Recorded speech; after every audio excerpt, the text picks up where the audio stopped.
Good point, well made.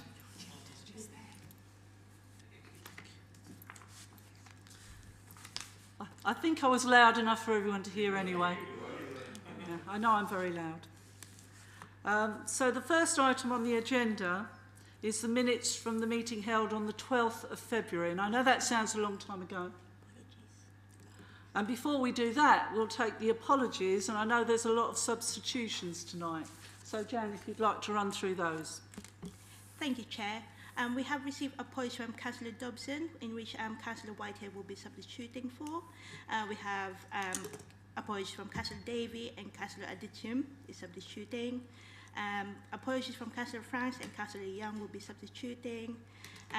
As well with apologies from Councillor Steve Davies and Councillor Paul Clark will be substituting.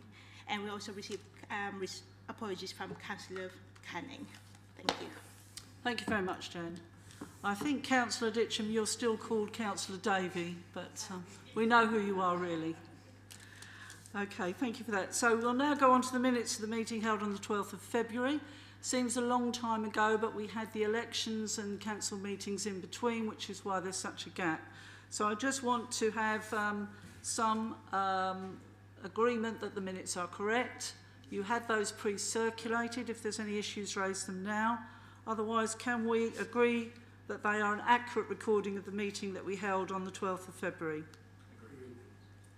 Thank you. Decisions and action sheet.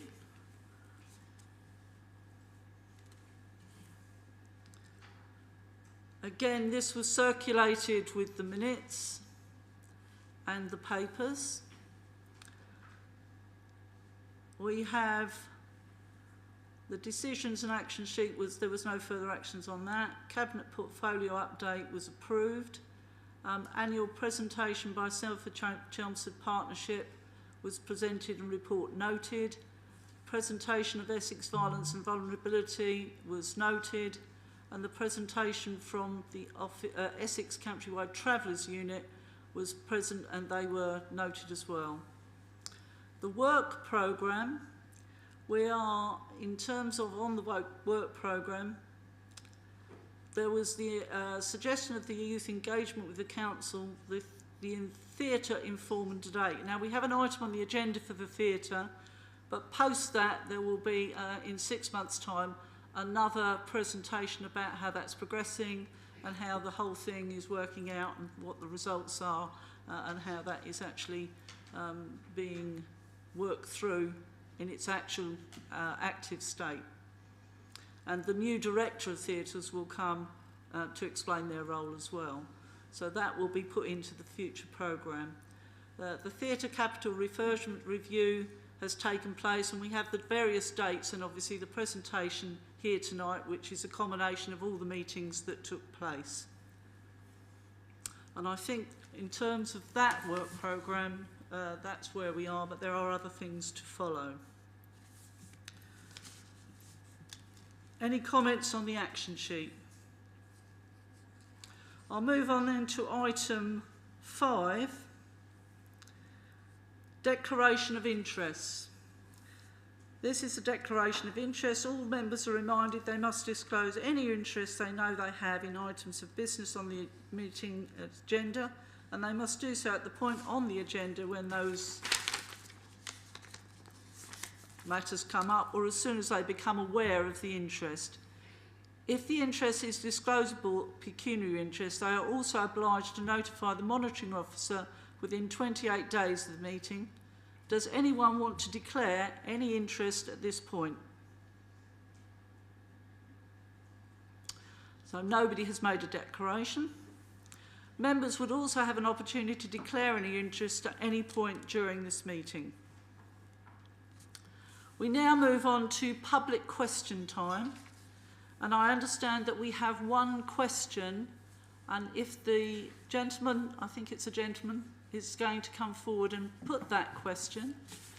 Can I just remind you that you have 2 minutes to put your question, and then when you've finished, I will explain the process after that. Okay, before I start my question statement, can I just point out to the Chair that my friend has my permission to film me? That's fine, no problem at all. Okay, so here's my 2-minute statement, which is a summary of my longer online submission. In July 2019, Chelmsford Council voted unanimously to declare a climate emergency and agreed to a wide range of measures that would make Chelmsford Council services net zero. I would like to know the following in relation to this decision. What are the costs and quantifiable benefits of all of the Council's net zero initiatives to Chelmsford residents? Does Chelmsford Council have a target in mind for when the climate emergency will be over? What is that target? How is the Council's transfer to electric vehicles consistent with the Council's modern slavery policy, when we know that forced child labour is used in the lithium production process and that no ethical source of lithium exists? Is the Council aware of the well-established fact that CO2 rises lag temperature rises by approximately 600 years? The current CO2 rises largely result from the medieval warm period. Is the Council aware of this fact about the IPCC that has been pointed out by Richard Lindzen, former Professor of Meteorology at MIT? And I quote, "The IPCC itself is only studying anthropogenic climate change. It doesn't do anything regarding natural climate change, and that's a severe technical shortcoming, because you can't do things like attribution unless you know what natural variability is." Is the Council aware that human activity having a non-trivial impact on the Earth's climate is merely a theory for which the only evidence is inaccurate computer models? Since this committee is responsible for scrutinising council policies, I would ask that you review the net zero policies, as they are expensive and do not provide value for money to Chelmsford residents. Furthermore, Can I stop you there? You've had your 2 minutes, I'm afraid. these policies are unethical, undemocratic, and are not supported by concrete evidence. Thank you. I just gave you a little bit longer to finish that. You get your 2 minutes, as I said. What I want to do now is to put the rather wide-ranging questions to committee. I do have a solution as to how we might address those, because I think there are important questions that you've asked.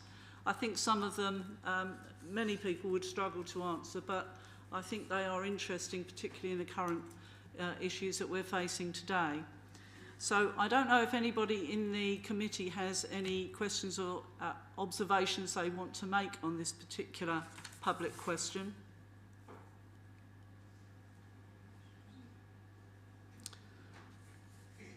As I say, if there are no questions, I think they are some important issues there which we have not got the ability to just discuss tonight. So what I'm going to propose to the committee is that goes into another session of overview and scrutiny as an inform and debate, so that some of the points that have been validly raised by the member of the public can be discussed in a more conducive situation in terms of what we may be able to answer in those questions, particularly in terms of finance, the issue about when it stops and all those things that we saw in your question. Do I have any support for this going into an inform and debate session at a future meeting? Councillor Steele? Seconded by anyone? Yep. I think we have agreement that that's what we'll do, so I'm sorry we can't satisfy that tonight, but I'm not sure we have, or anyone has, all the answers to the many questions you've asked, but that's the way we'll proceed.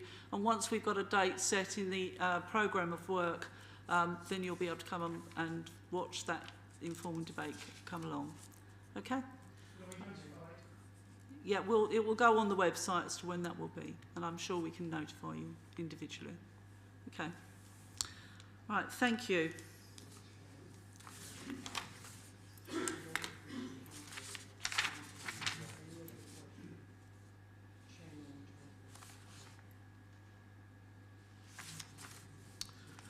Okay, we'll now move on to item 7. And this is calling. And we do have an item that has been called in. This is to do with the Cabinet business that took place, I think it was the 10th of October, to do with the John Shannon playing field.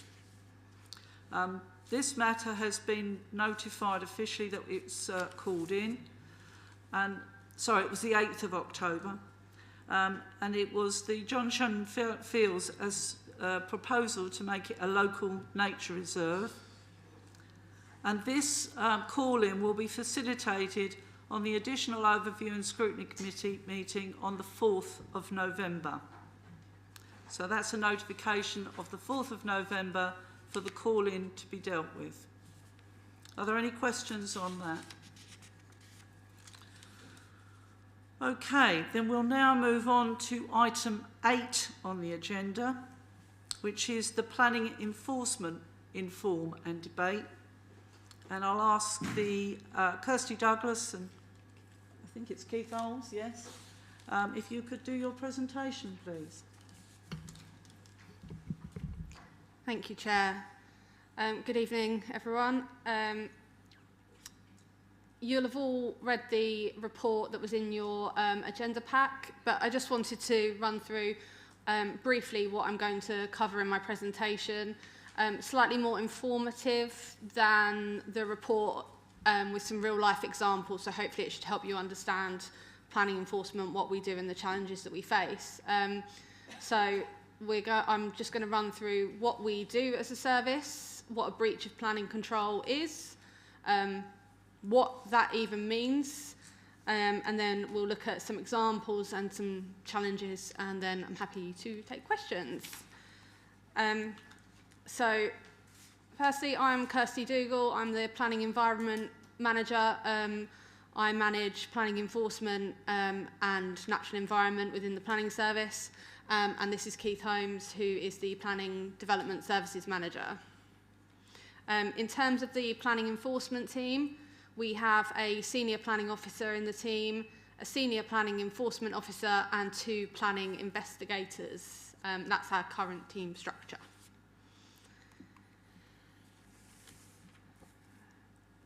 So, what do we do? A quick overview of what the planning enforcement team does. In a nutshell, we carry out investigations into whether development that is or has been carried out requires planning permission. The investigation includes site visits, taking measurements where necessary, and then reviewing planning history for the site and any other relevant considerations or legislation. Following the site visit, we produce an initial investigation report and we set out our findings and next steps. In the first instance, officers will try and seek to resolve all breaches of planning control through negotiation, and that comes from our development management enforcement policy, which is appended to the report. Where appropriate, this may include the submission of a planning application to regularise the development retrospectively. In some instances, a breach of planning control can be resolved through discussions with the developer to remove a breach or amend a breach in a timely manner. Officers within the team provide extensive advice to developers and owners to try and resolve the matter without the need for formal planning enforcement action.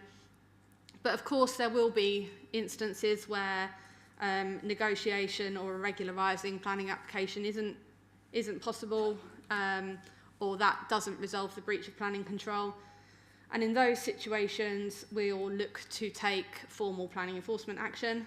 The formal planning enforcement action powers are set out in the report and in our development management enforcement plan, but this can include the service of a planning enforcement notice.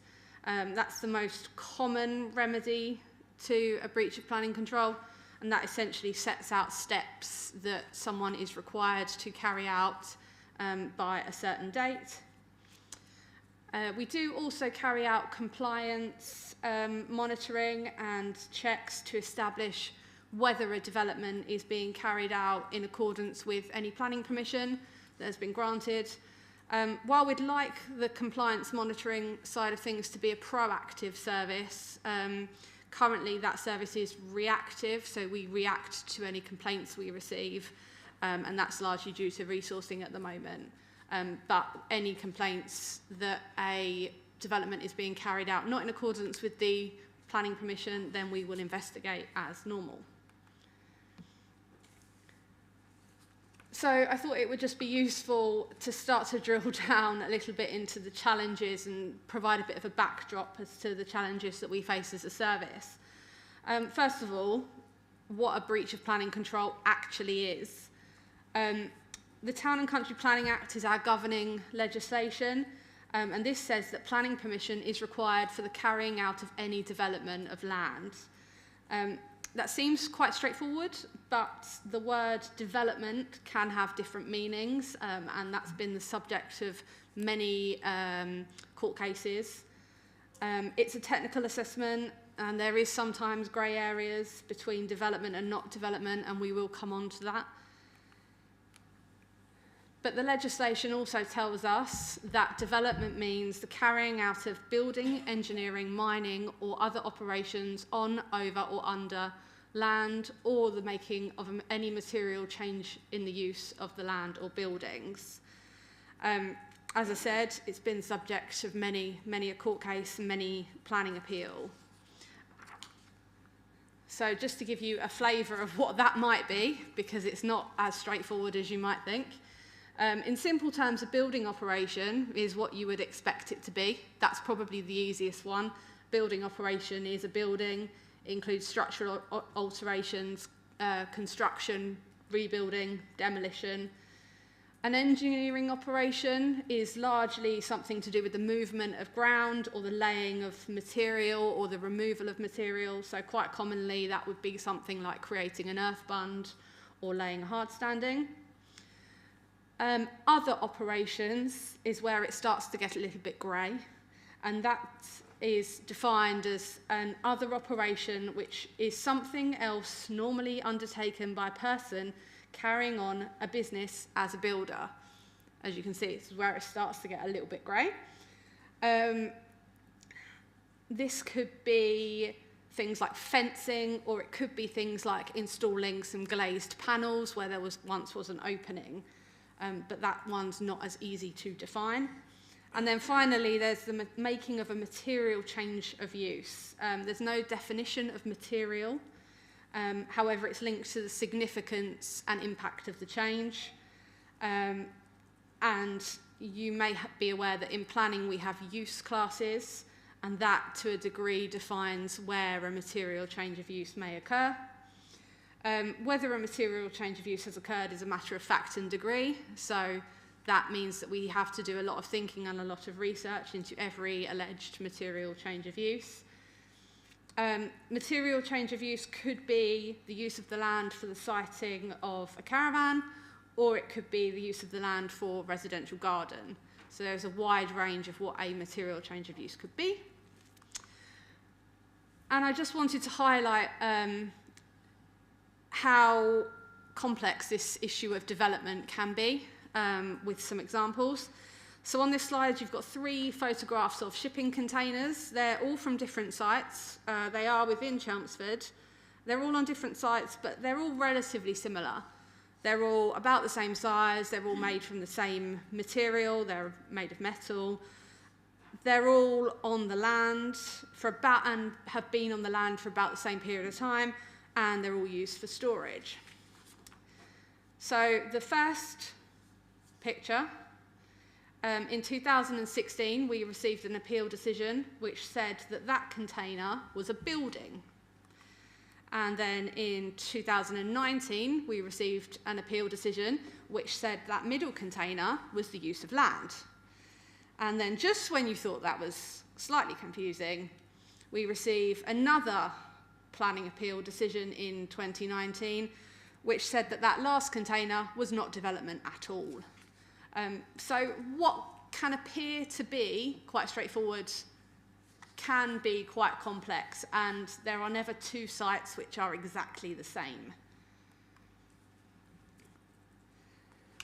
So we've established what may be a breach of planning control, and that may require planning permission, but there's also different routes to planning permission.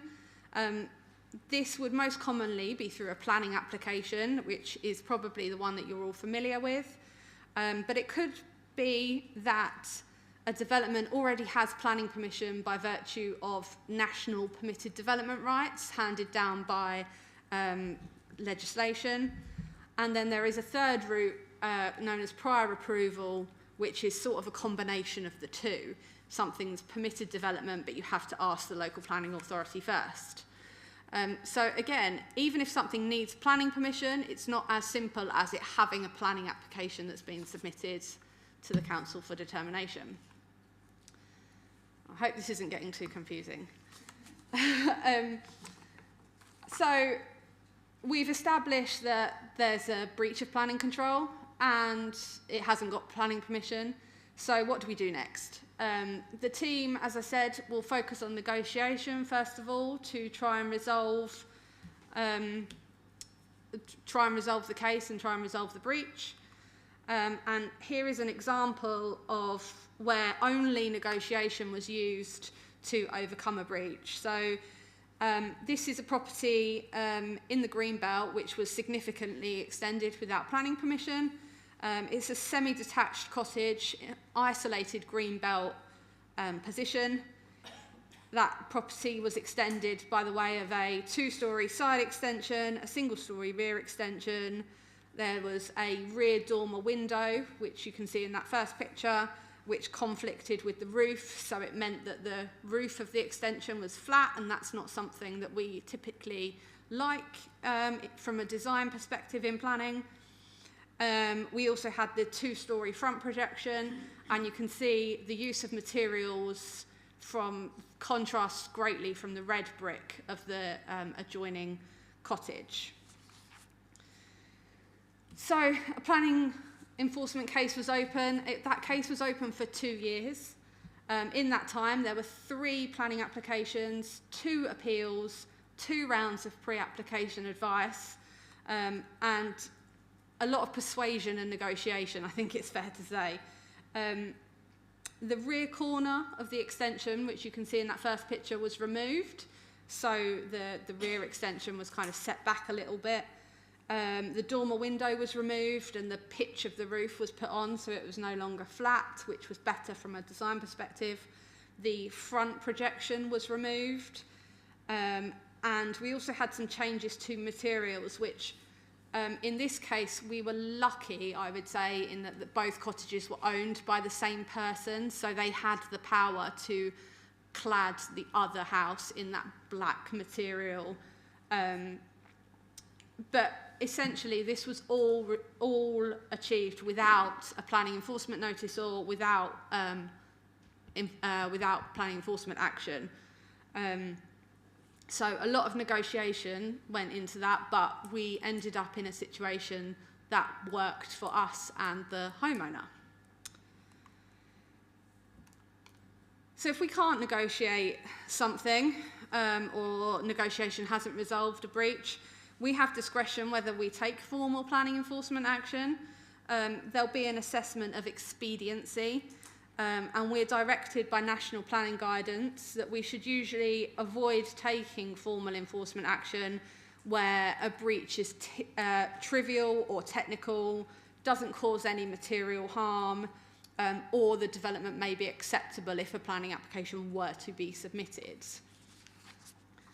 So I have an example of this for you. This case, a single-storey extension had planning permission. The drawings showed that that would be 2.84 metres tall. When we visited the site, the extension was actually just over 3 metres tall. So there was an increase in height from the approved plans of about 23 centimetres. So that difference of 23 centimetres is really what we had to consider.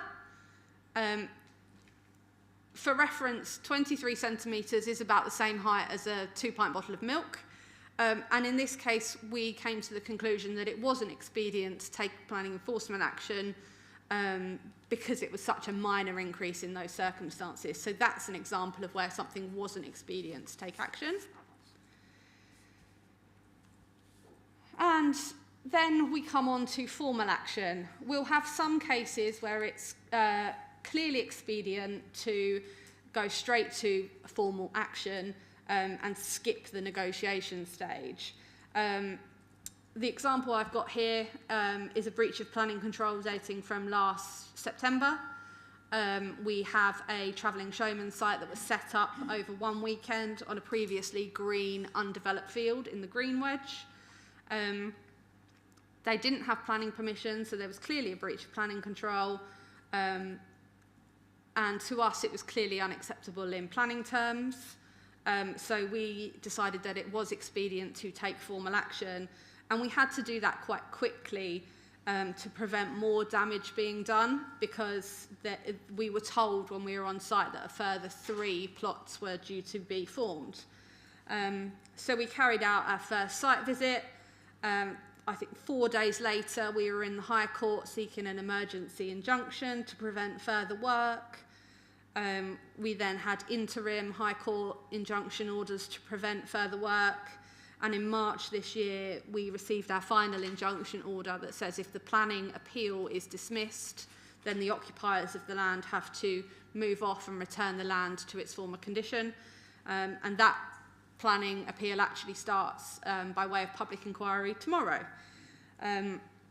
So injunctions are our strongest form of formal action. They're very resource hungry, they take a lot of time, and they're costly in terms of legal and other fees. So we reserve those for the most flagrant breaches of planning control and the most damaging breaches of planning control, where there's a clear difference and that damage will be quite extensive. And this slide is just a quick example of where we've had exactly the same, basically, circumstances a few years ago. We had some Gypsy and Traveller pitches that were formed over a weekend in 2018 on a former green field. We got a planning High Court injunction. We had a dismissed planning appeal, and then in 2022 the land was returned to its former condition. So again, it was 4 years of hard work to get to that point, but it was resolved and the breach ceased. And just quickly to come on to some challenges and to highlight a few of these which we've tried to cover in the report. Material change of use can be quite tricky and can cause quite a lot of interest. Here you've got 2 examples. Top one is an independently owned art shop, and then it changed to a Tesco Express, and then the bottom one was a jeweller's, and it changed to like a corner convenience store. Whilst they may appear very different, they are still retail shop uses, so there is no breach of planning control there. I will point out that the bottom image, the big red adverts, were a breach of advertisement regulations, and we did resolve those through negotiation. But in terms of the use of the land, retail to retail is acceptable, or isn't a material change of use, even if those retail elements are very different. Another challenge we have is the way that an occupier runs their business or uses their land is not necessarily a breach of planning control or a material change of use.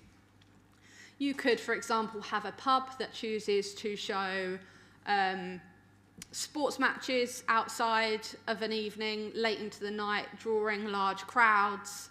That could cause noise and could cause some disturbance to local residents. That in itself isn't a breach of planning control, because showing a football match at a pub is not a material change of use. And similarly, we've got some play equipment in a garden. That's not a material change of use of the garden. That's play equipment for those occupying the house. These types of complaints are usually about noise and nuisance. They're more appropriately dealt with by the Council's Public Health and Protection Services team.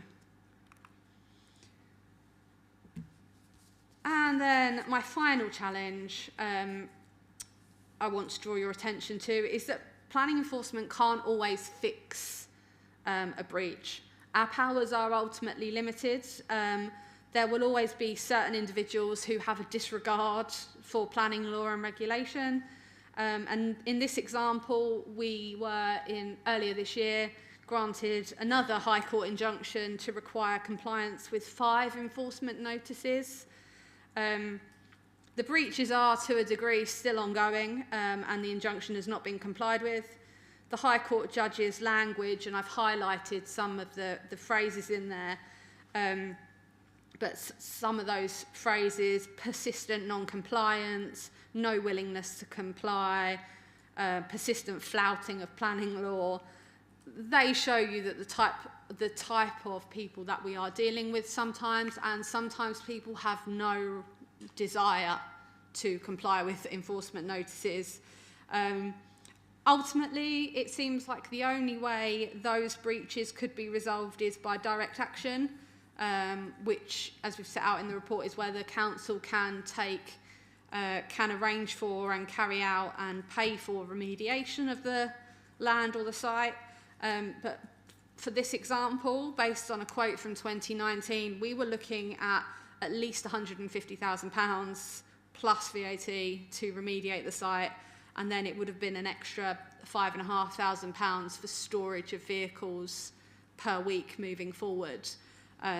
So at that time, that was a huge cost, and one that the council would have to consider very carefully in terms of whether the public purse essentially funds remediation of a site.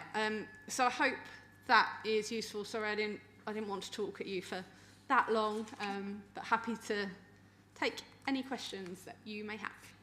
Thank you.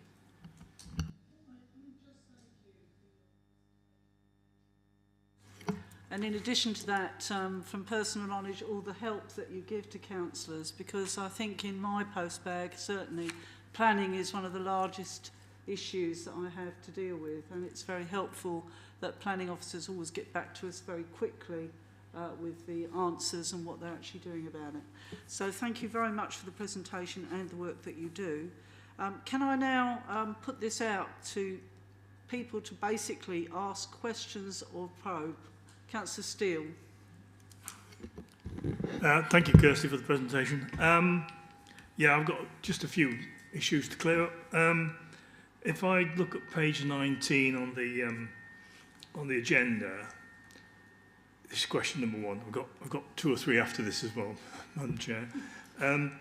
It says that there are currently 242 active investigations underway, and 413 says 233 of those are new enforcement. So I'm reading it anyway. They're new ones. And then you've got in 414 how many have been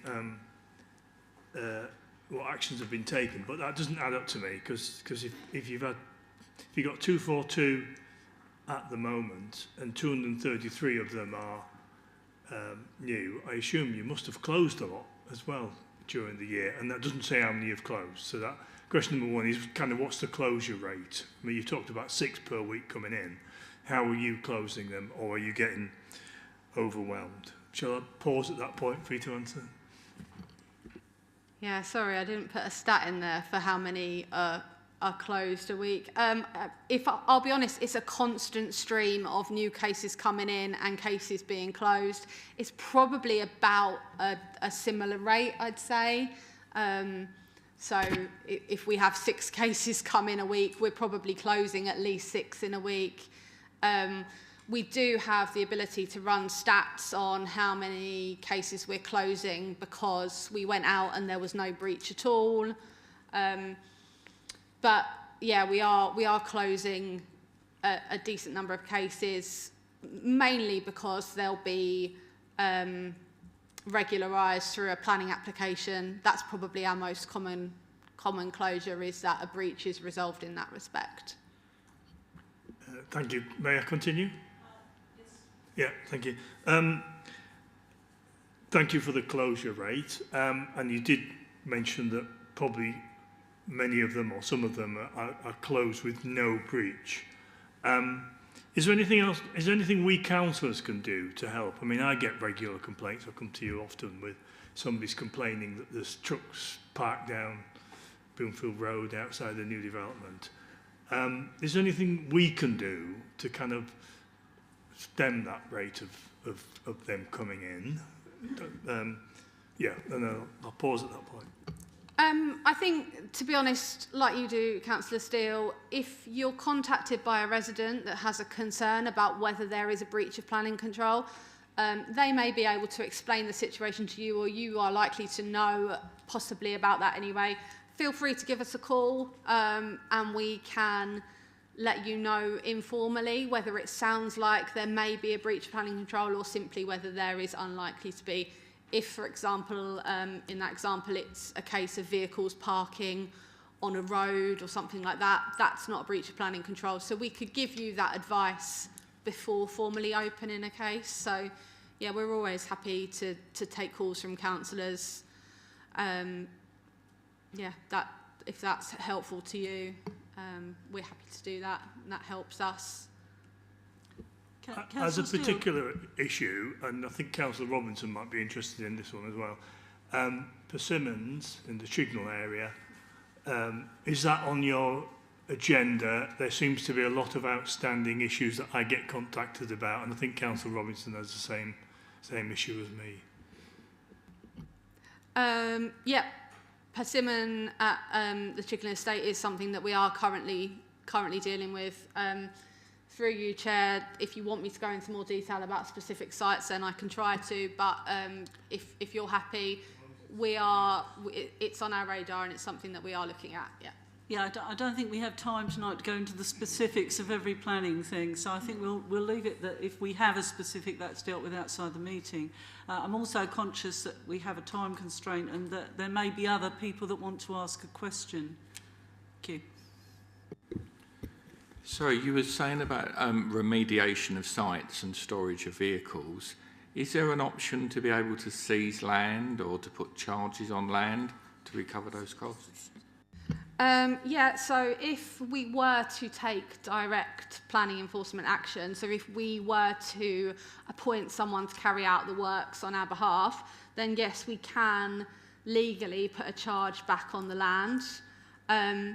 You do run into kind of questions about whether realistically that would ever get the money back. Yes, you can put a charge on the land.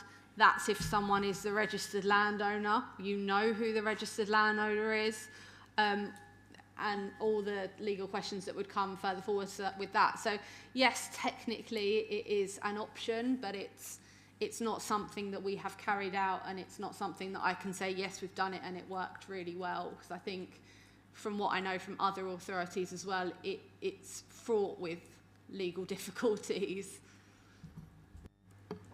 Anybody else have a question? Councillor Clark. Thank you, Chair. Yeah, I've got a question about how long before legal action is taken generally. The reason for the question is, in my ward or one village, there are 15 current cases of enforcement action, and 80% of them involve Meadow Lane in Rumwell, which is a well-known Romany gypsy site. One of the cases is 13 years old, and it's only just got court action agreed on it, so I wondered if 13 years was a realistic time to wait for something to happen.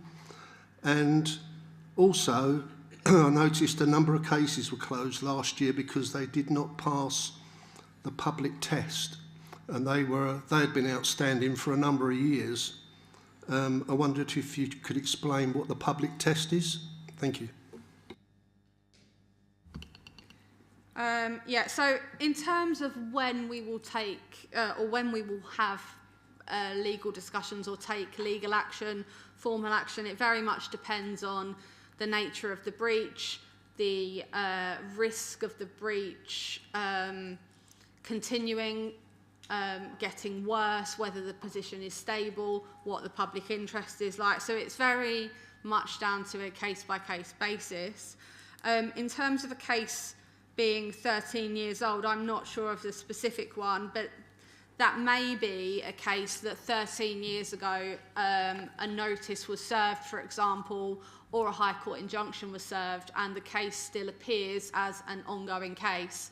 But that doesn't mean we've not done anything with it. It may be that an enforcement notice is served and that case is still open for monitoring, or it's still open as a breach. So it's not a case of a complaint was received 13 years ago and we've done nothing about it. I would suspect it's that we had formal action a long time, several years ago, and that's still ongoing, or the breach hasn't been resolved, but it's not an immediate risk. And in terms of the public interest test, that comes down to the expediency point that I went through on the slide. We consider the level of public interest, we consider the breach of planning control, we consider the policies within our local plan, whether planning permission is likely to be granted, whether conditions attached to a planning permission could resolve any potential issue. So the expediency test is quite a complex one, and we do that as planners with our local plan to guide us. I'm going to move to Councillor Thompson now. I think you had a question. Thank you, Chair. It was just about this this concept of expediency, really, because I think anyone with common sense would agree there are times when it's proportionate and sensible to take action and times when perhaps it's not. But equally, from the perspective of residents in particular, residents tend not to like retrospective applications or people pushing the limits of things, and they tend to get quite hot under the collar about such things. So do we have a definition of expediency, for example, a certain percentage over and above, which you'd be likely to consider it inexpedient? And is there a danger perhaps that this could lead to people maybe just consciously pushing the boundaries if they're aware of this concept of expediency, that, I think we can get away with so much above what we really are allowed? Yeah, I mean, you're quite right. I think planning, like the Chair said earlier, is a very emotive subject, and people do get very, concerned, quite rightly, about developments that may not have planning permission. I think the expediency test is more of an art than a science, if I can use that phrase. It really does come down to whether we think the development would or could, with planning conditions, be granted planning permission. That really is the expediency test, plus what is set out in the National Planning Policy Guidance, which talks about those trivial and technical breaches. But it really is fact and degree for every case, and as planners we'll look at every case and think, if a planning application came in for this development, are we likely to grant planning permission for it? And if the answer is yes, we'll always try and get a retrospective planning application, but we ultimately can't force people to do that. So the time does come when we have to make that assessment. It's almost how much time we're putting in to getting an application versus will an application be granted. So yeah, the expediency assessment isn't an easy one, and we'll have many discussions over it in-house. Sorry, not a very clear answer, but it's not a clear topic, I'm afraid. I think Councillor Dan Clark had a question as well. Thank you, Chair. So in the report you said you don't look into anonymous complaints normally. When would you look into anonymous complaints, please? There'll be occasions when we do get several anonymous complaints, perhaps all in one day, alleging the same breach of planning control. They are probably anonymous complaints that we would look into, because the most common example is probably the travelling showman example that we had from last September. We I think over the weekend received a good number of anonymous complaints, and we thought this is something that we do need to look into. So the odd one anonymous complaint, then that's not something we will necessarily look into, but if we get a number along the same lines and it sounds like a serious breach of planning control, then we will. Thank you. I have a follow-up, well, another question, if that's okay, Chair. Yes, carry on. Thank you. So the 10-year rule in 7.2, so basically any property prior to 2014 would be open to enforcement. How would the council deal with historic complaints that have been made but were after the previous deadline, and do you feel you have the resources to cope with any additional? So this is where the time limit for taking enforcement action is changing. So up until April this year, say for example you built a building, that could become lawful after 4 years, but after the Levelling Up and Regeneration Act of this year, building a building would only become lawful after 10 years. It has to have been substantially complete before April this year. So at the moment, we're not really into the situation of looking back that far, because at the moment, anyone claiming that something is lawful is claiming that it was substantially complete before April this year and would therefore be subject of a 4-year rule rather than 10. I mean, I think in terms, it's something that we would need to see the level of complaints that we may get and the level of kind of looking backwards we would need to. I don't think, you know, we're not necessarily going to trawl back through anything that we said was lawful 4 years ago and say, oh, now you're caught by a 10-year rule. It's one of those things that we deal with the cases as we get them, and we'll see where that goes. Thank you. Councillor Whitehead. I've already been usurped in that question because I was going to ask the same one about the 10 years and the 4 years. So, I mean, we get lots of them who claim, don't they, have done it at 4 years. But is there the power to go backwards? I mean, I'm not suggesting we should. But if somebody comes in to me and says, oh, it's been here for 7 years or whatever it happens to be, and you'll say, sorry, it should have been 10. I don't think we're going to go down that route, are we? I wouldn't have necessarily thought so. I mean, there's nothing in the legislation that says you can or you can't. And as I say, because of the transitional periods, we're not at that point yet because we're still dealing with essentially the 4-year rule because everything was complete pre-April. So, yeah, there's nothing that prohibits us from doing that, but there's equally nothing that says we do need to do that. Are there any other questions? Otherwise, I'll draw that to a close. I think it's extremely difficult because it's this matter of interpretation and the expectations of people about how you can actually go forward. So I think tonight's presentation has been very helpful in explaining some of the detail of that. I'm not sure if the new NPPF will help in any way. What you'd like to see is some penalties for people that go for retrospective and that flout the laws in a more positive way to be a disincentive, because I think this by negotiation causes a lot of time and effort for the planning department, and there should be a little bit more strength from the law for it. But as it is, the law is very difficult to interpret. So thank you very much for the input and the questions. I think that's been a useful debate. What I'd just like to do now is to ask the committee to note the presentation that we've had. Do I have somebody to... Thank you, Councillor Thompson, second by Councillor Wilson. So that concludes that report. Can we now move on then to item 9, which is the Theatre Refurbishment and Evaluation Task and Finish Group. And I think Councillor Young will do the presentation for this. Thank you, Councillor Young. Thank you, Chair. Just before I present this report, I'd like to, on behalf of the members of the Task and Finish Group, to thank all the officers involved for their cooperation which was open and transparent throughout. In particular, I'd like to thank Louise Goodwin and Mark Diaz, who've also given many hours to the project evaluation and drawing together the final report. It has been a long task.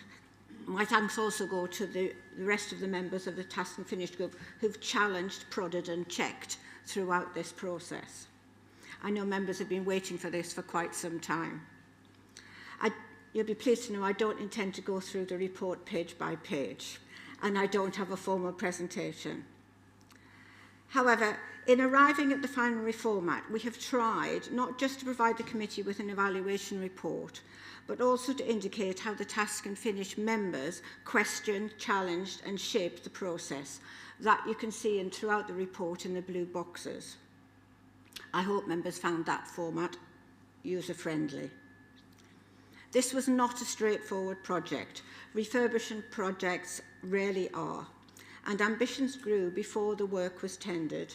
Difficulties emerged in the early stages post-contract award, although swiftly overcome, had longer term implications on both cost and time, all of which are documented within the report. The report lists several lessons learned which were identified both during the actual project and during the course of our work. In coming to our recommendations, we wanted to ensure that there was a vehicle for monitoring those recommendations. At this point, I'll pause for questions which I may ask officers or other members of the Task and Finish group to answer.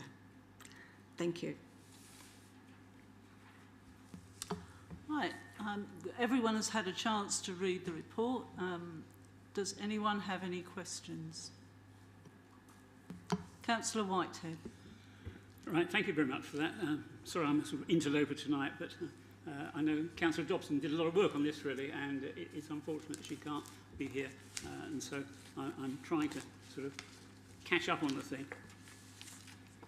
What it seemed to us, I think, was that what was originally started turned into something entirely different at the end, and that lots of the things that were going to be put in weren't put in, because the original report said that there would be all sorts of things, a tourist information centre and different seating and different ways of putting the seating together, and no lift has been put in, I see, and no changing places facilities have been put in, all of which were in the original figures. And I think, I'm not going to go through line by line either, really, because it would be unfair to do so. But what I think we have all learned from this, and it sort of comes to other things that I'll talk about later on, car parks or something, but there is no financial information that comes to the members of the council early enough for us to look at it and come back to whoever's put it forward before anything is actually leapt into with a contract. And as you say, that was what happened here, we know that. There were lots and lots of false steps, lots of ways of looking at it now that you think, well, why did we do that? And we had to use our own staff originally, and they clearly weren't qualified to do it in the way that you would have wanted them to do it. And so there were things like asbestos. Well, we always know you're going to find those things. But I think we're in a building here that was refurbished when we were around, really, and Louise knows more about it than I do, I'm sure. But nonetheless, a lot of work was done between the parties, not just ourselves, to try to come up with a design. I mean, we're sitting on chairs that were produced, I remember, after a great deal of effort, really. And it's one of those things that I think the whole report shows that we sort of started. But as with all projects, once you've started, you're in that disastrous position of do we carry on or do we stop? And do we enforce it, really? And the answer's no, because you never can. And having got to the stage where we were doing extra work for it, I guess some of the original, as I say, the original aspirations were completely lost. Now, we haven't got here the figures of the sort of success of the project, either in financial terms And it's one of those things that is difficult because we all want the theatre to be there, there's no doubt that we all do. And it has over the years been subsidised in one way or the other, really. And I note that you're suggesting here that we get the new theatre manager to come back and so on to give us figures, and so clearly we need to know. It would be helpful to know, for example, is the cafe actually making any money? Because I think we were asked, and I was involved in this in the past with Councillor Goldman, and were asking about the cafe itself and saying, are we running it? Is somebody else running it? And so on. And a question I raised with her at that time, I think, was it says, a number of catering establishments close to the theatre have failed as the site's on a dead-end road away from the city centre. Is it the council's intention to run a catering franchise or not? And she came back to say that she felt that, in fact, it would improve things around here and make people come to the theatre, bar and cafe.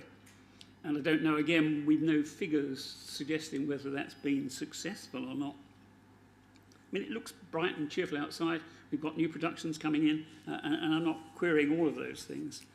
But I think what we're trying to say with all of this is that more information is needed. If I can just quote one other thing from Councillor Goldman, she said, the investment in theatre refurbishment was not predicated on a financial return on investment, which is not a great answer, really, because the whole point of all the investments that we make has to be looked at in that way.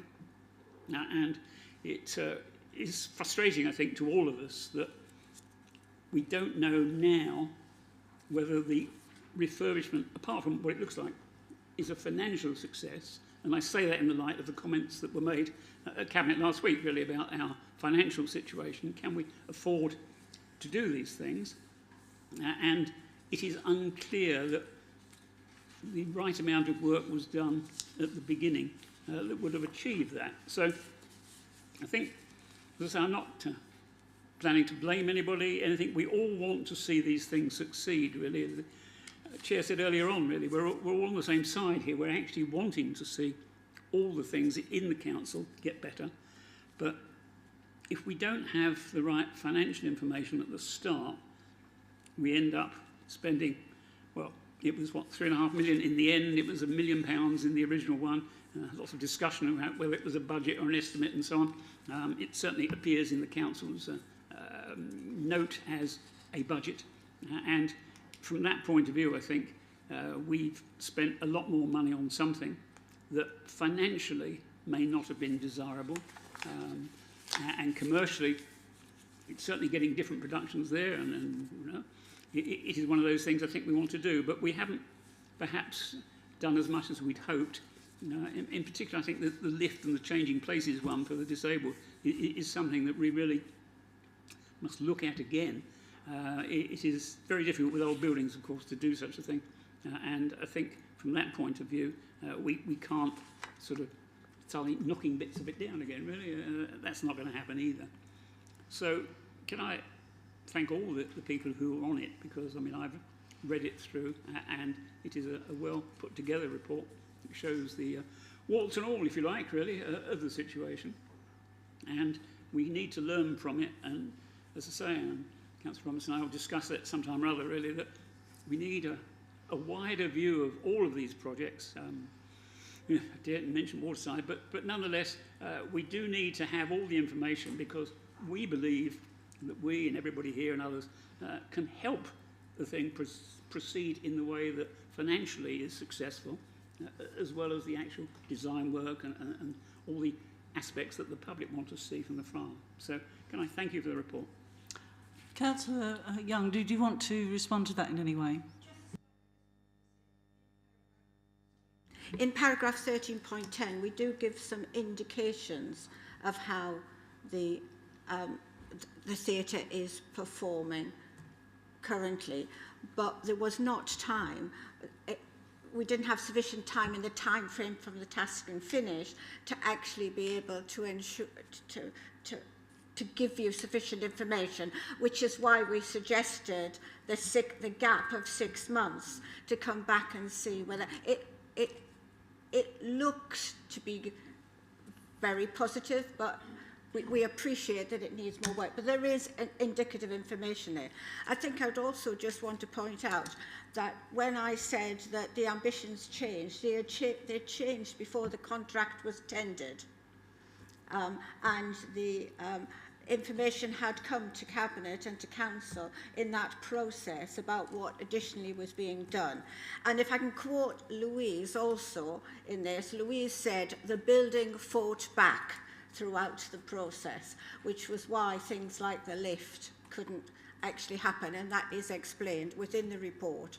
And the disability access report says we've still improved access for those people through the arrangements that we have subsequently made.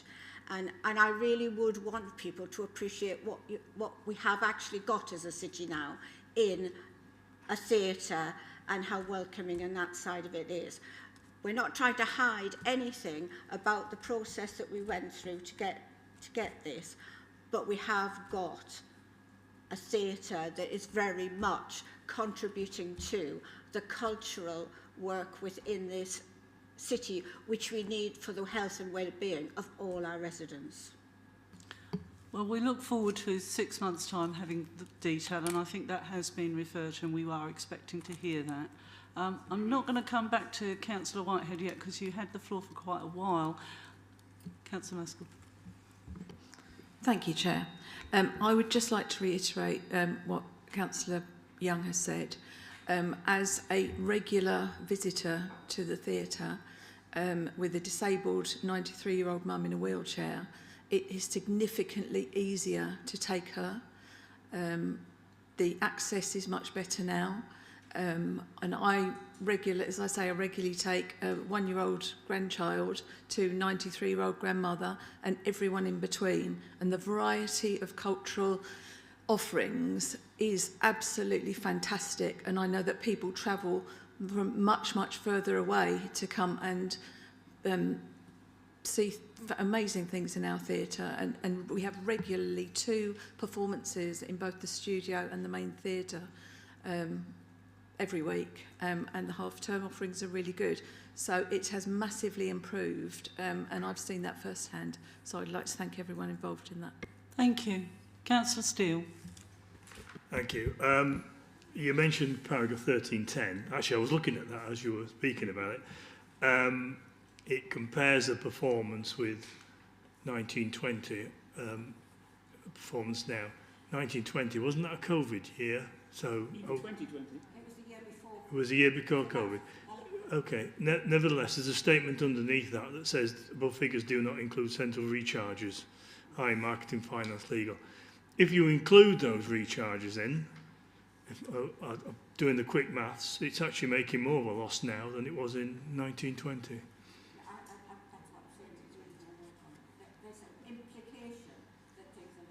Sorry, can you turn your microphone? You're correct, and that's why, but we didn't question those recharges or the reason why those recharges have gone up. It was just on the first bit. But yes, that's why I say there's further work that needs doing. I'm not sure that it is a bigger loss because I didn't fully understand the recharges. Yeah, they came quite early I think what we'll do is we'll examine and explore the financial detail, and I'm going to come to Nick Evely, who obviously has something to add to this. Yeah, thank you. So table 10 shows the net position of 209,000. You add to that the 281, which gives you a 491 or 490,000 loss. But if you look at the table in 23-24, that's actually a profit of 49,000. So if you take the 479 overheads, you take the 49,000 off. So the net position is an improved position of 60,000. But as I said, you know, these are early figures, and in 6 months' time you'll get a full projection, but it's showing a right direction of travel in terms of surplus. What I'm going to do is I'm going to stop the debates about the financial profitability because they will be dealt with in 6 months' time, and I think it's hard to guess what that will look like. Hopefully it will go in the right direction. Are there any more questions on the actual report and the process that's gone through and some of the recommendations that have been made? Sorry, just coming back to Councillor Whitehead was talking about the cafe. I think I was initially making the mistake of seeing the cafe as a separate entity, but the more that was explained to us, the fortunes of the cafe are very much tied up with the programme of the theatre. So the more things are on in the theatre, the more you'll see a busy cafe. And I didn't immediately make that link, so I just think that's worth pointing out. Thank you very much. So any other comments or anyone wants to? Perhaps I could just, having read the report in great detail, I think there were several things that struck me, and although the scope of the report was vaguely outlined to start with, and I think it's alluded to in the report because of the appendix that comes with it, that proper business cases and a solid this is what we're going to do being presented to council for them to approve, albeit we know that budgets can change, and more transparency about that would have been very helpful. I think going forward there was then a decision, it seems, that it was very expensive just to do curtains and carpets, which I don't disagree with, and that we'll increase what we do to try and improve other things at the same time. But I'm not sure that we locked down exactly the business case for that, what was actually going to happen, and that was then conveyed to council or cabinet for them to approve in the detail.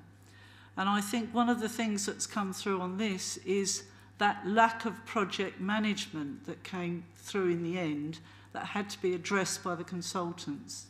I endorse the appendix that comes with this document that instructs us now to follow a proper project management methodology, because I think from what I read, my assumption is that that hadn't happened properly in the progress of that project that changed from one thing to another. Because one thing that project management does is make sure you go back again to review what you're doing and then make sure everyone is clear. So I think from my perspective, the transparency of what was happening and how this was changing was not necessarily communicated as well as it could have been, and that might have been because it was being organically grown, as it were, instead of project managed. So I very much endorse the recommendations at the end that the toolkit that's been produced is used for all future projects, because otherwise we can come to the same kind of problems that we had with this. And some of the delays that were caused by that lack of grip in my reading of what has been said. And we're here to learn lessons, and I think that was a very big lesson to learn in terms of the theatre project. Nobody wants to see it fail, and we'll be very happy to see the investment not only create the kind of cultural backdrop that we want, but also hopefully wipe its face at least going forward, which I don't think it ever did before. So that's a comment. I don't know if anyone wants to come back on me on that. I thought Councillor Robinson might, because he was looking at me in that way. Well, yes, I was looking at you in that way that said, yeah, you weren't on, I don't think you were on Cabinet at the time. A lot of the questions that you and Councillor Whitehead or issues have raised I remember sitting next to Councillor Goldman when Councillor Whitehead asked some of those questions and they were answered at the time. So Councillor Whitehead mentioned that there were a few issues that were going to be in it and then weren't included. And Councillor Goldman and the team were at pains to explain why that was the case. And I think, as Councillor Young said, the building fought back at every opportunity. It's now a nearly 63-year-old building.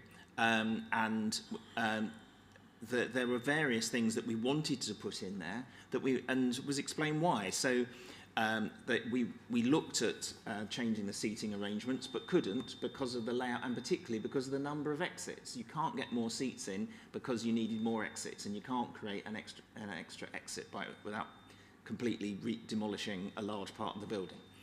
So that's why the chairs didn't change. We wanted to put the lift in, but the wall isn't strong enough to hold it. It's as simple as that. So there were various other things that were mentioned, and I think were actually answered during the process. And I think we have got a successful building, which has broken even for the first time in its history. And the numbers as well, it's just the sheer numbers of people who've been coming through the building in the last 2 years is significantly higher than before. And there's still lots of things that we can do, and I know that Councillor Large now, she has the brief, will be looking at other things that we can do. And I think we've got an extremely robust programme. We've got a new theatre director who's also got lots of new ideas who can take it forward now that we've invested in it. And so I'm very optimistic for the theatre's future. Of course, there are lessons to be learned, but as soon as we realised that there wasn't sufficient project management resource within the council to manage that project, we went outside and got a new project manager in, and from then on, which was actually once we were moving into the actual contract period, I think that actually the reporting lines were and the management and oversight was much stronger than it had been. Yes, of course it improved during the course of, but I think in terms of me endorsing the toolkit, I was surprised, very surprised, that some project methodology hadn't been applied right from the word go, because it didn't appear to be. And in terms of transparency, there were certain statements that were made in full council that didn't necessarily represent all the issues that have now been revealed in this report, things like measurements, etc. And there was, I think it would have been better for it to have been sharper and managed in the way that the toolkit is recommending. That's what we're here for, to learn the lessons, and I think that's what we should be doing going forward. So we're all very happy if it's successful, and very, very happy if it continues to develop in that way.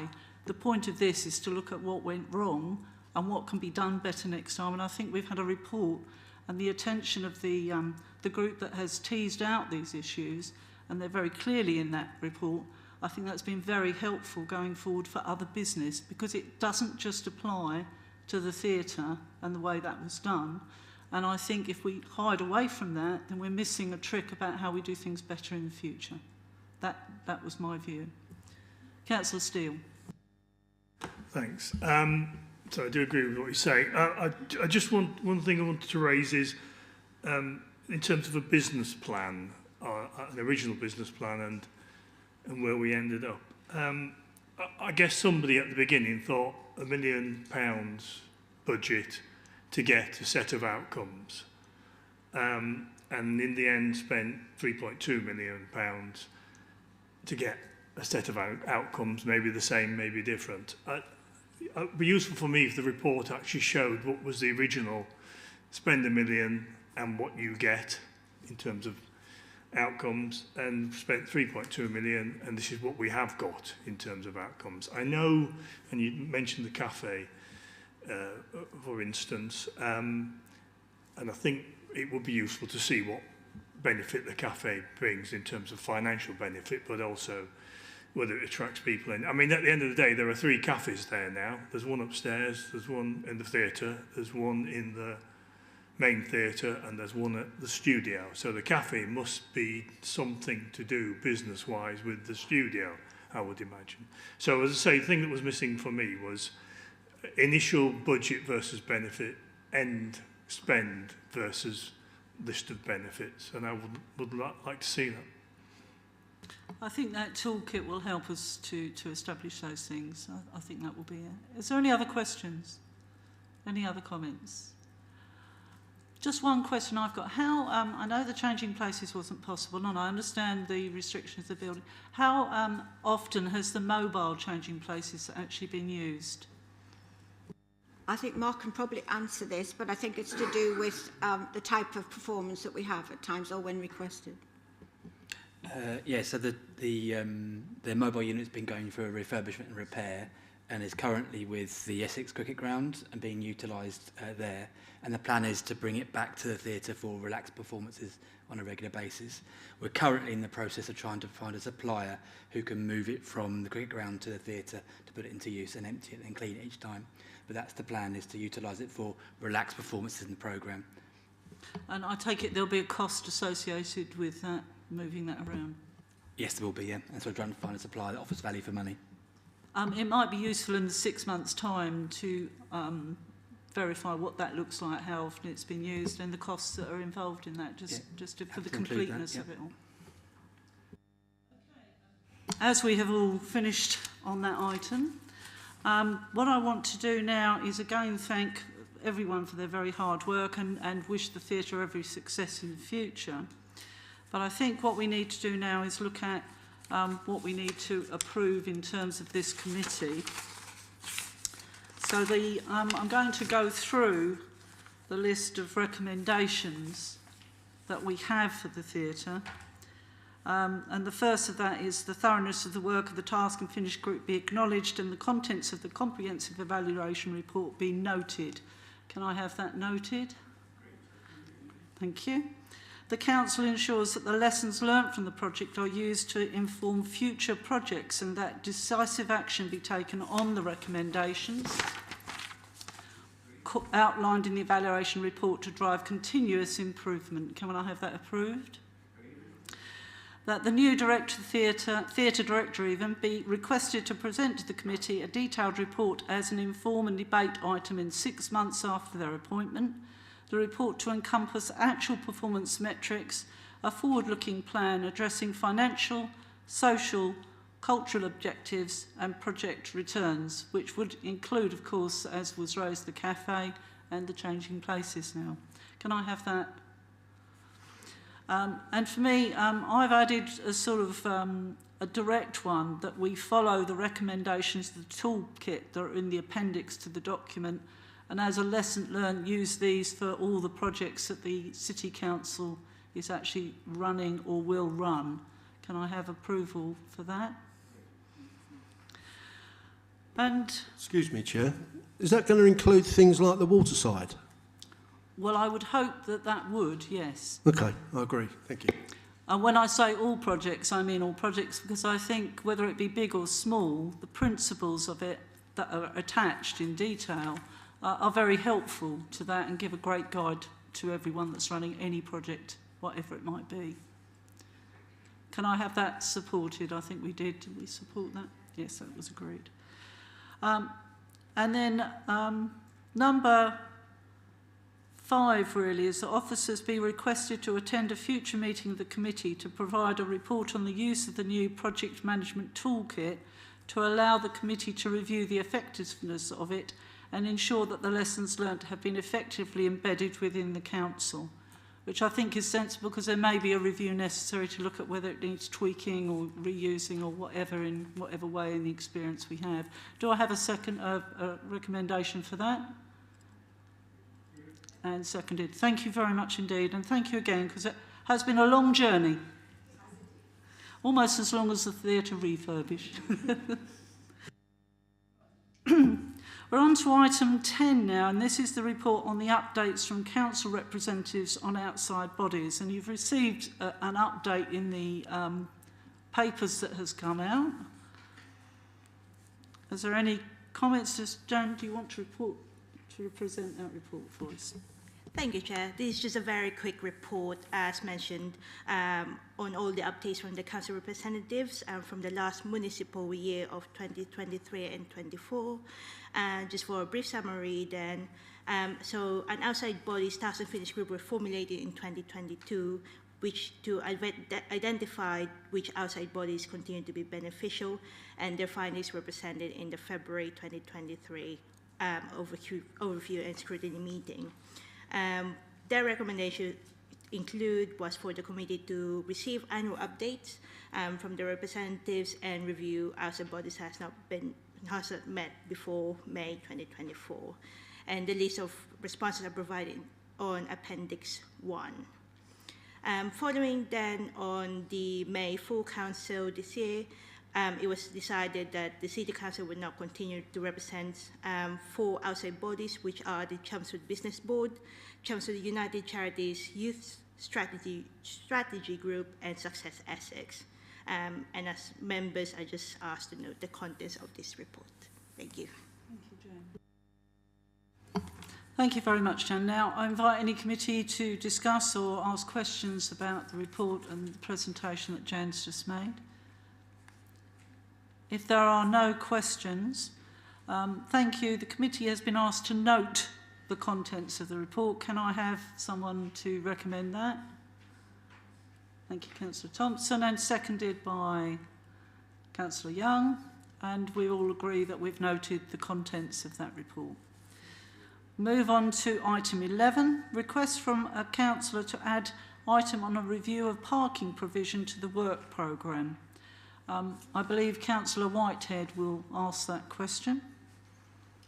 Yep, thank you, Chair. I mean, as you know, we are allowed to ask for items to go onto future agendas, and this is one that cropped up following the report we saw on the Rectory Lane East car park at Cabinet recently. In fact, I'm not digressing, but it covers the same points that we've in fact been discussing most of the evening, really, which is the financial information part of it all. And so the points I made were, I'll just read them out, they're not that long. The City Council has for a number of years advised members it would publish an up-to-date parking policy covering all aspects of parking in Chelmsford.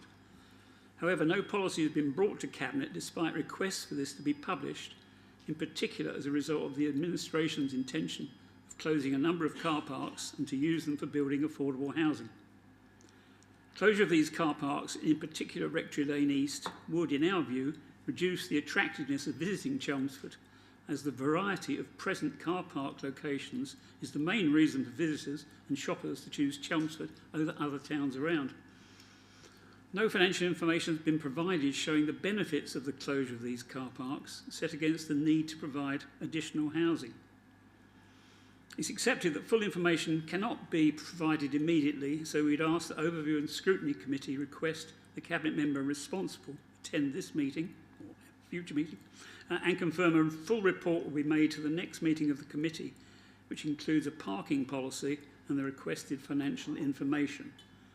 So that's the point that I would like to ask you to take on board for the next meeting, which I think has been arranged for the 4th of November, as I understand it. Can I just add, if you'll allow, I mean, we've talked tonight about the theatre and a lack of financial information, and Councillor Clark jumped in just now and said, will it mention Waterside in the future? And the answer is, yeah, that's one of the points that equally I would make, because we've talked about that and new information will be coming back to Council, so I'm not here to talk about Waterside at all, believe me. But we've asked for another call-in, which was mentioned earlier, which is the John Chenham playing field one. And again, it's for the same reason, really, that we fail to grasp what it is that is trying to be achieved and the financial benefits of doing these things, really. And that, in particular, is the case with the car parking strategy, coming back to where we started, really. It is, what are the alternatives? And interesting, the question this evening from the Member of Public talked about the Council's pledges and so on. And of course, we have two of those now, don't we? We have the Council's Housing Crisis Declaration, which March 2022, and we have the Climate Emergency one as well, which was the question that was being asked this evening. And what I'm asking the Leader of the Council and his team to do really is perhaps to take the question that I've asked and to look more broadly at which comes first effectively, because I don't know. And you can say, well, they're both equally important, and yes, they are, but I think, as was made clear at the last financial meeting that we had last week, we have a financial crisis as well to add the other two crises, really. And if we're going to solve that, we need to perhaps rethink and go back a little bit. So a parking policy would clearly help to be able to do that, because which ones we close and which ones we open. We're doing a number of small sites around, and they're ones that I was involved in, and Nick and I were involved in 10, 12 years ago, really, which are very small in comparison with other larger sites, and obviously Waterside would be one of those. And so I'm not trying to do other than to help the administration. I'm not trying to complain about what you're doing or anything at all, because we all see the need for affordable housing. It's just that if we don't sort of look at it holistically, I don't like that word, but nonetheless, if we don't, then I think we're sort of missing a trick, really, because we need to look at the big sites and the small sites, and car parking small sites that apart from Rectory Lane, the one across the road behind the pub and so on, all of those, you know, our team would be happy to help in the same way that the task and finish groups work here, really, on a larger scale, if you like, to try to say, is this the right thing for the residents of Chelmsford, and are there other ways of doing it? So if you can sort of come back maybe on a slightly wider scale than my question, and I'm sure Councillor Robinson will answer that really, but it would be helpful to have a wider view following the toolkit and everything else that you so rightly mentioned earlier on, because we need to pull it all together, and if we can pull it all together, I think our residents would gain. So thank you. Sorry to be a bit long, but that was the point. I think tonight has shown generally that the theatre report was excellent and showed exactly what we needed to do. We need to do it for the council as a whole. Thank you, Councillor Whitehead. I'm sure Councillor Robinson would like to respond to that. I would. Thank you very much, Chair. I think Councillor Whitehead's given me the opportunity to comment upon almost every single aspect of the council's business, I think. Can I just remind you we have a time frame here? I was going to say, usually yes, our porters want us out by 9 o'clock, so I've only got half an hour.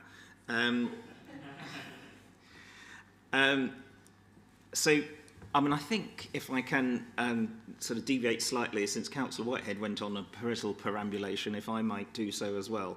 I think Councillor Whitehead's questions are illustrating one of the frustrations of being in opposition, which he's been adjusting to over the last 5 years, and indeed the cabinet system, from which I suffered in the previous administration, which was sometimes feeling that there was a bit of lack of information. And I think sometimes, yes, we could do better, but I think, as I've said before, under the old committee system, there might have been more information about, but it didn't necessarily lead to better or quicker decisions.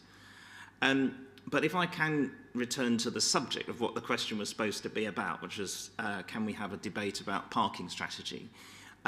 Yes, we can. And we can do that at a future meeting. And it's always been our intention to have a review of the parking strategy once car parking patterns had returned to what you might call a more settled and normal pattern post-COVID. It's taken a long time to get to there.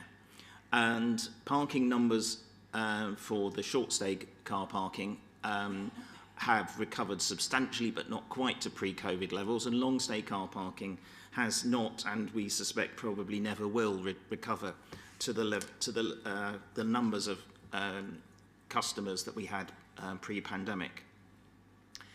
So yes, we'll come back with a report, but it probably won't be quite as comprehensive, or certainly won't be as long term as we might hope, because in a year's time there will be quite a significant change when the new station opens and the new car park, which the City Council will be managing, will open, and there's also due to be another car park managed by Network Rail. So that is going to have quite a significant impact on car parking demand and traffic within Chelmsford, and we don't know what that impact will be.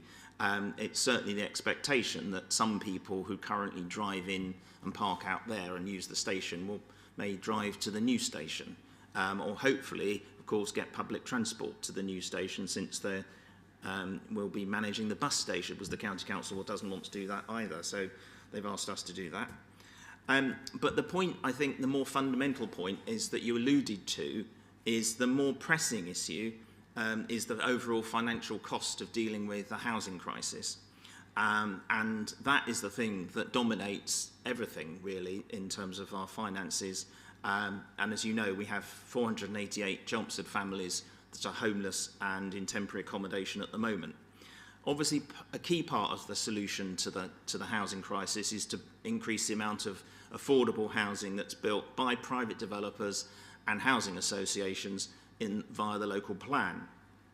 But we can also make a difference by the amount of housing we built on our own land. Now, unfortunately, we don't have a great deal of land that we own on which we can build social rent homes.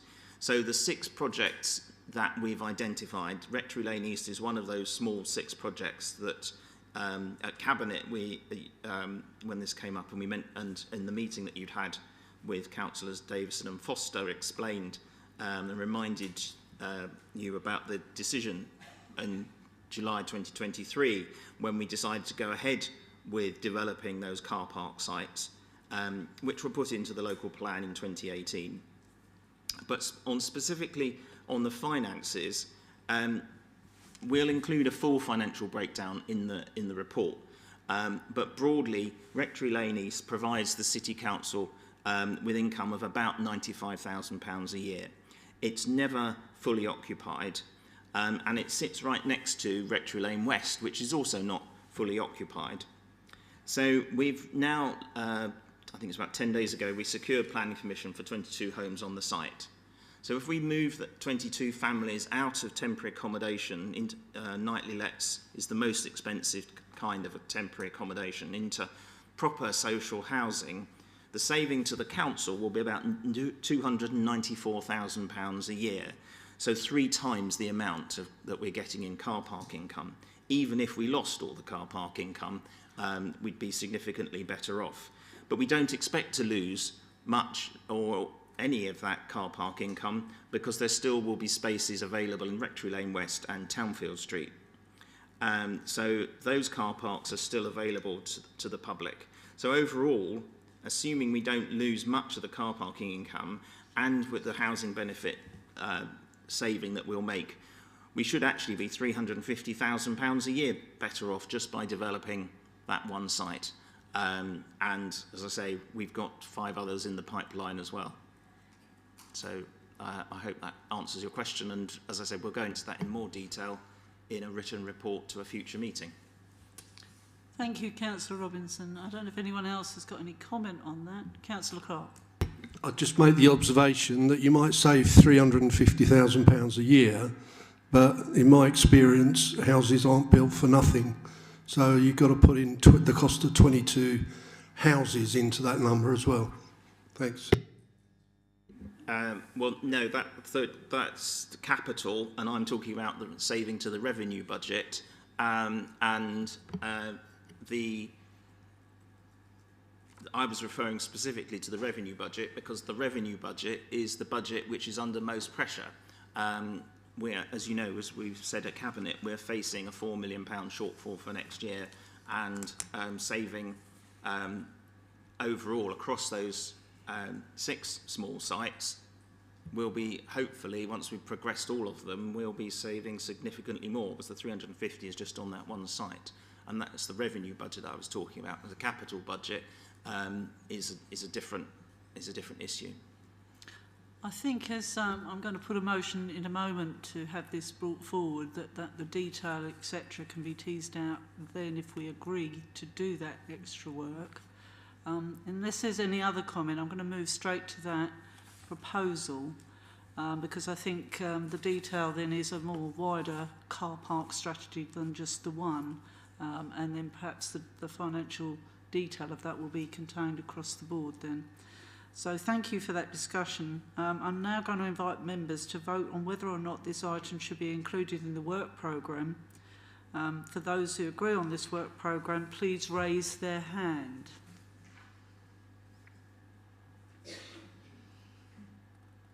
Okay, I think we have a majority to put this into the work programme.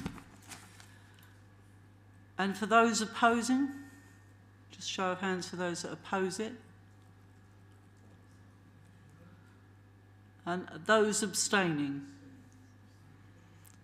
So I didn't see a hand up from not wanting it or abstaining, so you are, but I didn't see a show. Oh, I see, I'm sorry, yeah. Good point, well made, sorry about that.